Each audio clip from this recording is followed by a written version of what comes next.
চমৎকার হয়ে গেছে, এটাই ফলো করেছে আর কি, বুঝেছাও? এটাই জানে আমাদের অ্যাডমিনিস্ট্রেশন, এটাই জানে আমাদের প্রশাসন, এটাই জানে আমাদের ডিপ স্টেট, এই কাজই করে। আমরা কলে জাতীয় পার্টিকে ওয়াইপ আউট করে দিছি। রংপুর ছিল জাতীয় পার্টির দুর্গ, আওয়ামী লীগ বিএনপি 35 বছর ধরে সিট ধরাইতে পারেনি সেই দুর্গতে, আমরা এটা ফ্ল্যাট করে দিছি। আমরাই করছি, বিএনপি করে নাই।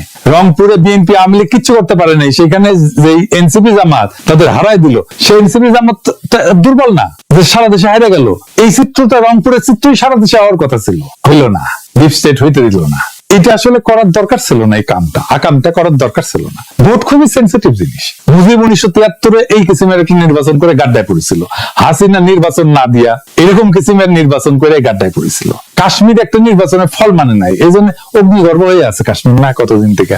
কি অবস্থা এখানে, এখনো শান্ত হয় নাই। আবারও বাংলাদেশে এই কাজ করা লাগলো, এটা লজ্জা হয়ে থাকবে, শুধু লজ্জা না, একটা বিপদ হয়ে থাকবে।